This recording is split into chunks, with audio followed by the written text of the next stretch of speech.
primer de tot, moltes gràcies al Raimon i a l'Andreu per accedir a la invitació de Federalistes d'Esquerres i ajudar-nos a crear aquesta via nova, que és la via del futur. A veure, jo el llibre del Pérez Royo no l'he llegit ni el penso llegir perquè el vaig sentir amb ell no fa gaire a l'escola d'estiu del PSC i em va deixar al·lucinada, és a dir, de la negativa radical a que la Constitució es pogués reformar i no sé, sembla que tampoc li hem de fer més cas que el necessari. A veure, jo crec que les persones que ens venen a sentir, i agraeixo molt a tot el públic que ha vingut avui per discutir sobre el federalisme, una de les coses que esperen dels que ens hem constituït com federalistes és que expliquem per què el federalisme és millor que una altra cosa. És veritat que el federalisme, el Ramon ja ho deia, és una tercera via, és una via del mig, no sé si tercera via o via del mig, i la via del mig sempre és la moderació. El terme mig és la virtut, deien els grecs, és la moderació, és l'autodomini, és el no deixar-se situar en els extrems, no deixar-se arrossegar pels extrems, que és el que ha provocat en el nostre cas aquest enfrontament i aquesta situació que pot anar pitjor. Això penso que és un motiu de reflexió important, és a dir, no és que estem ja en una situació molt difícil de superar, sinó que podríem anar pitjor. I podríem anar pitjor i no estem en el pitjor dels casos. És a dir, jo quan sento parlar, per exemple, dels populismes xenòfobs, doncs jo penso que tenim una sort de no tenir aquest populisme aquí entre nosaltres. És a dir, que ni a Catalunya ni a Espanya ha sortit aquesta mena de populisme i en canvi en tenim un altre, però un altre que em sembla a mi que no és tan negatiu com el xenòfob. El Raimon parlava també de parlar de les conseqüències i m'agradaria subratllar-ho perquè des del punt de vista d'un discurs ètic el tema de les conseqüències sempre ha sigut un tema que no s'ha volgut defensar massa, és a dir, una ètica de les conseqüències és una ètica utilitarista, pragmàtica, que es pregunta si fem això què passarà, i que sembla que no té en compte massa els principis. Però jo penso que en aquests moments potser de principis n'hi ha masses i l'independentisme, a part de principis de caràcter identitari, de drets en troba per tot arreu. És a dir, començant pel dret a decidir, el dret a l'autodeterminació, drets que no ho són, de fet. És a dir, que són drets que no... Després, Andreu, contestaré el que deies, no? A veure si et convenço perquè ets a federalistes. Però jo penso que el tema de les conseqüències és important i que una de les coses que hem de fer és lluitar contra la conversió de pensar en les conseqüències en un discurs de la por. És a dir, quan qualsevol persona des d'una via moderada pensa o diu que s'ha de pensar en les conseqüències de la independència, de seguida li retreuen que està fent el discurs de la por. I per tant, el discurs de la por, a veure, la por és necessària, la condició humana necessita la por en algunes ocasions i per tant no sempre la por és dolenta i parlar de les conseqüències no sempre és només intentar amenaçar i fer un discurs que no té cap fonament. Jo crec que el primer que hem de fer és creure en el federalisme.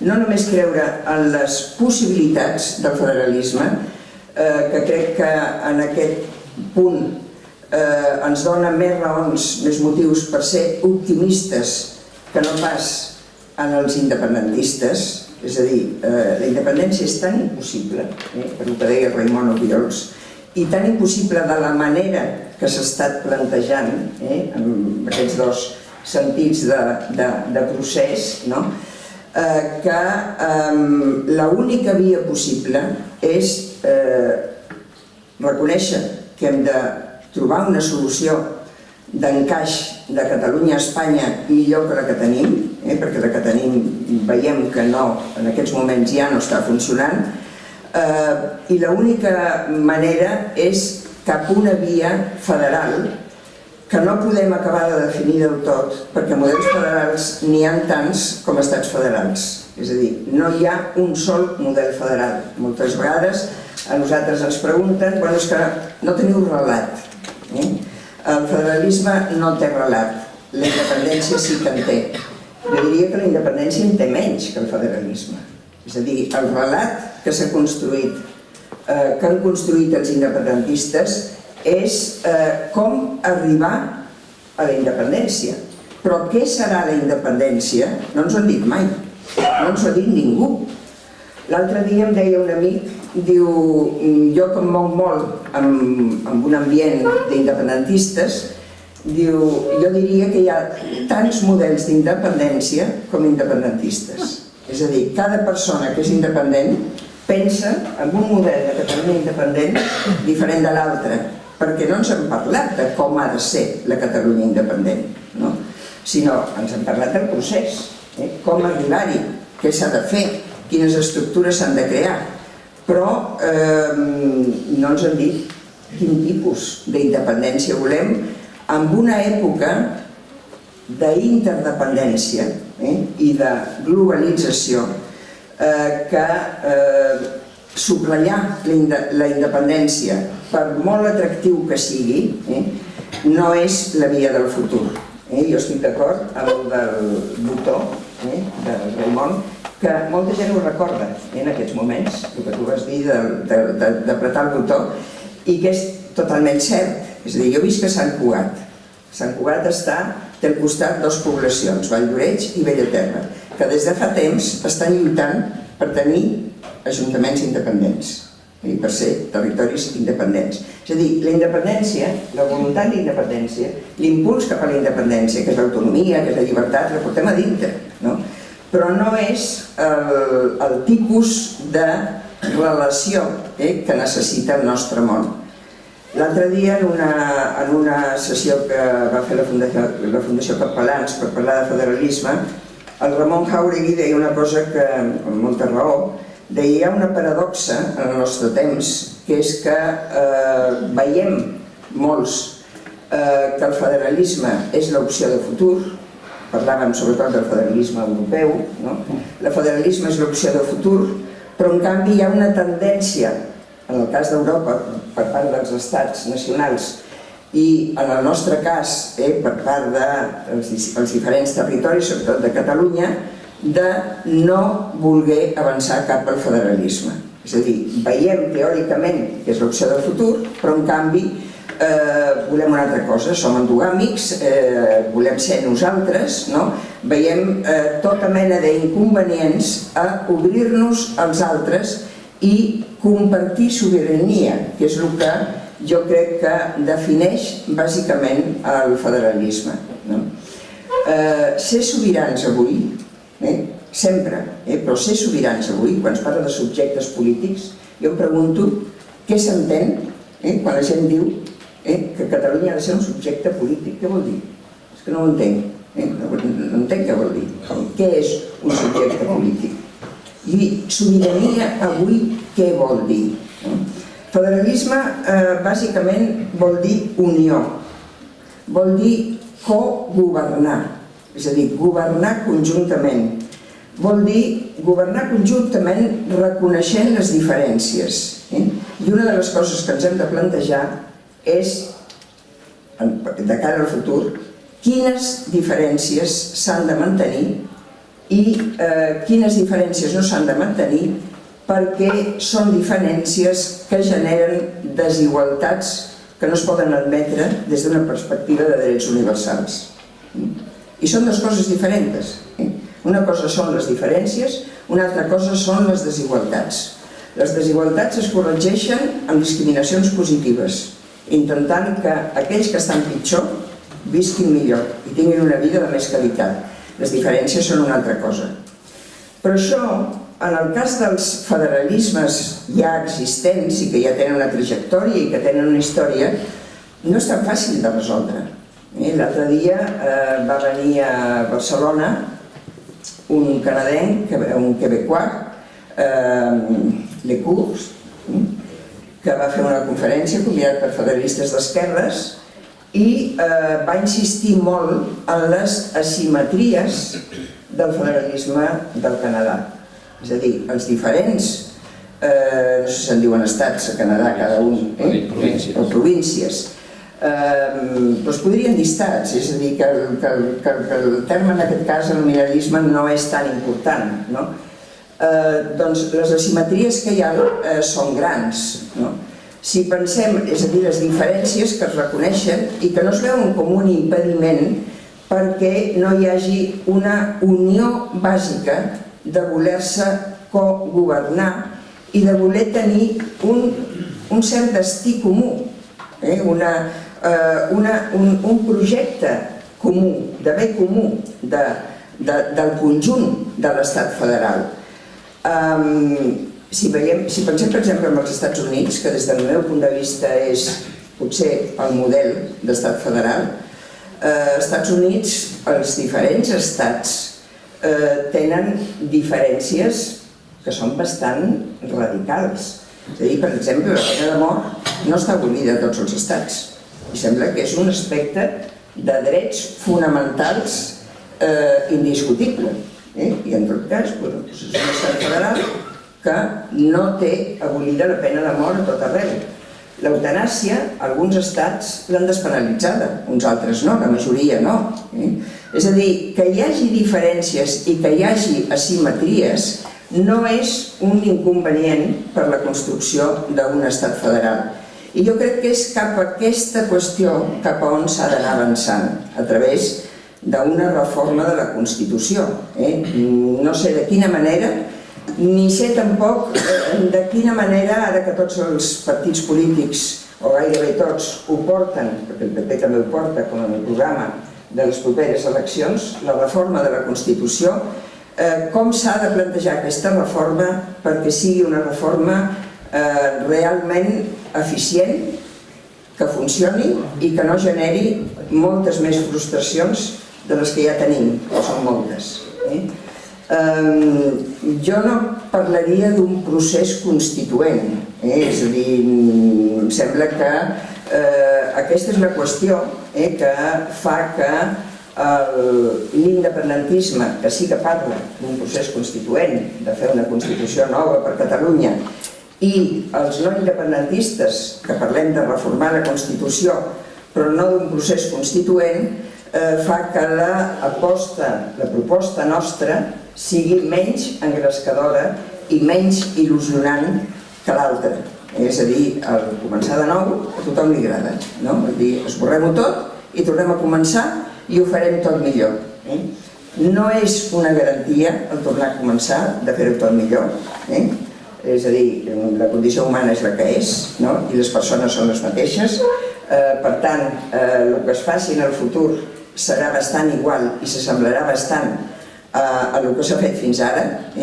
L'única cosa és que el context seria diferent, però a part d'això, el començar un procés constituent jo no crec que fos garantia de fer les coses molt millor.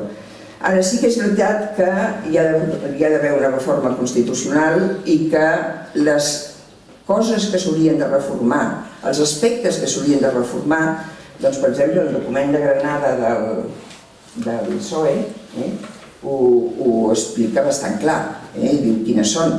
El Senat que tenim no és un Senat d'un estat federal, les competències són una confusió de competències que no acaben d'estar clares i que s'haurien d'aclarir més i que s'hauria de determinar més quines són, qui té quines competències.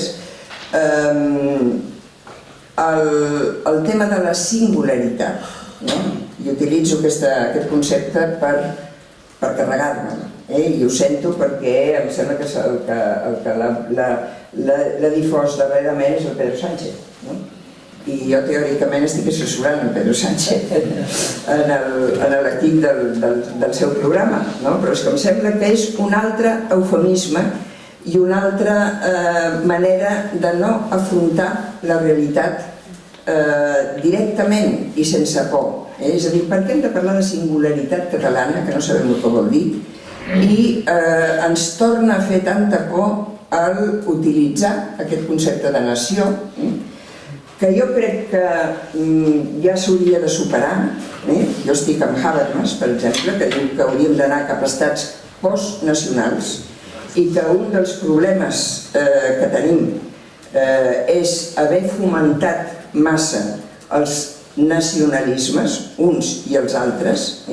Hauríem de superar aquest nacionalisme, ja no és del nostre temps, però si una de les maneres de trobar un enteniment entre Espanya i Catalunya és reconèixer que Catalunya és una nació, per què no? Per què no podem reconèixer clarament, sense parlar de nacionalitats, sense parlar d'altres eufemismes, dir que és una nació? De fet, l'Estatut, és de les coses que estan a l'Estatut encara, que no s'ho va carregar el Tribunal Constitucional, l'únic que va dir és que no havia de tenir conseqüències jurídiques, però el concepte de nació hi és. Aleshores, el concepte de nació i per què no el dret a l'autodeterminació? És a dir, jo crec que una de les coses que hauríem d'intentar és que, com deia abans, la reforma constitucional no fos frustrant, que fos una reforma que ens portés a poder consensuar algunes coses i potser dintre del que s'ha de canviar per arribar a un enteniment millor entre Catalunya i Espanya, les dues coses que estan més en qüestió són, d'una banda, el sistema de finançament, que s'ha de revisar, i que aquí les asimetries amb el tema que tenim del País Basc, és a dir, el País Basc i Navarra, és a dir, això s'ha de tornar a replantejar. Jo l'altre dia estava a Vitòria i ho vaig estar parlant amb una persona, amb un conseller, i tots diuen el mateix, esto no nos lo toquéis. És que ho diuen des de tots els partits, el PP també ho diu, però és que jo li deia, jo no trobo cap argument ètic per mantenir aquesta situació. O los derechos históricos. Los derechos históricos no és cap argument ètic, és una desigualtat. Per tant, expliqueu-me per què aquesta desigualtat ha de ser correcta. Per tant, el sistema de finançament s'ha de revisar i potser ni cal reformar la Constitució per revisar el model de finançament de les comunitats autònomes. Però després, per què no introduir en la Constitució, i aquí vaig en el tema del dret a decidir, que jo no parlaria del dret a decidir, Andreu? És a dir, el dret a decidir em sembla un disbarat com una casa. És a dir, decidir és un verb transitiu. No podem parlar d'un dret a decidir, no se sap què. És el dret a l'autodeterminació. El dret a l'autodeterminació és un dret que està reconegut per uns casos que no són el de Catalunya, és a dir, per les colònies, i per tant algú va pensar que utilitzant una altra expressió podríem seguir defensant el dret a l'autodeterminació. No està reconegut, però jo estic d'acord amb el que deia l'Andreu, potser en el futur hauria d'estar reconegut constitucionalment, potser per no utilitzar-lo mai, perquè jo tinc aquesta convicció, és a dir, el Parlament de Catalunya ha proclamat moltes vegades la sobirania i el dret a l'autodeterminació. Si es fes de veritat, si es fes de debò, potser no s'utilitzaria mai. La prova és que Quebec, que ha fet 2 referèndums que van fracassar, quan van introduir la llei de la claritat i van dir ara fem-ho de debò i fem-ho bé, i van posar les condicions per fer un referèndum en tota regla, no hi ha hagut més referèndums. És a dir, no s'ha utilitzat més aquest dret. Doncs llavors, per què no introduir-lo, que seria una reforma constitucional molt petita, molt difícil d'aconseguir, però molt petita, perquè finalment és canviar un article, no? L'article que parla del referèndum, doncs dir-ho d'una altra manera, perquè fos possible el que alguns constitucionalistes deien que fins i tot era possible amb la Constitució que tenim si hi havia un govern a Espanya que ho volgués autoritzar, un referèndum a Catalunya. Per tant, és veritat que Catalunya ha canviat molt, és veritat que aquesta idea d'un sol poble, que a mi em fa una mica de por dir-ho així, perquè estem parlant de pluralisme, i a mi em sembla que la màxima del federalisme és una altra vegada dels Estats Units, e pluribus unum, de la pluralitat en fem una unitat, però no renunciem a la pluralitat. Per tant, hi ha d'haver moltes maneres de ser català, no només una. Ens l'han segrestada, ens han segrestat el catalanisme i ens diuen que només hi ha una manera de ser català, però n'hi ha d'haver moltes, no? I potser aquí també hem de fer una mica d'autocrítica i hem de pensar si amb moltes ambigüitats que hi ha hagut en el passat no hem facilitat que hagin sigut precisament els més agosarats, entre cometes, perquè jo no crec que siguin més valents, sinó que són temeraris, els independentistes, han convertit el catalanisme en una sola cosa, que és la que volen ells. I es pot ser català de moltes maneres, és a dir, no hi ha una sola manera de ser català. Hem de reflexionar sobre les diferents maneres de ser català avui, amb el tipus de població que hi ha a Catalunya avui, que no és la mateixa que hi havia en el moment de la transició democràtica, sinó que és molt diferent, i amb tot l'enredo polític que hi ha hagut per entremig, i per tant això ha de canviar. Jo em sembla que no diria res més.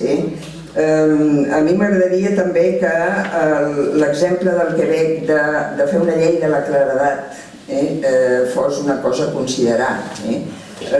Una de les qüestions que a mi m'ha semblat més enganyoses i més poc acceptables de tot el procés independentista és aquesta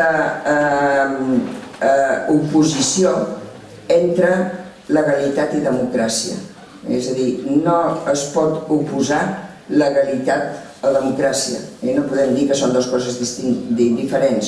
Una cosa és el que diu la llei i una altra cosa és el que el poble vol, el que el poble demana. El poble pot demanar coses que no estan a les lleis i coses contràries a les lleis, però la manera de fer cas al poble és a través de les regles del joc democràtiques. I les regles del joc democràtiques són les regles del joc d'un estat de dret i, per tant, d'una legalitat. I això hauria de quedar clar, perquè ara està absolutament confús. Per tant, jo no diria que hem de ser massa pessimistes. Estem en un lío impressionant, això és evident, i no sé com ens en sortirem. Hem d'intentar no anar pitjor, però em sembla que la via federal, la via de trobar un enteniment diferent amb Espanya, és la via del futur, i per tant tenim-les de guanyar els que defensem aquesta via, no els altres. Els altres ho tenen molt més complicat i molt més difícil.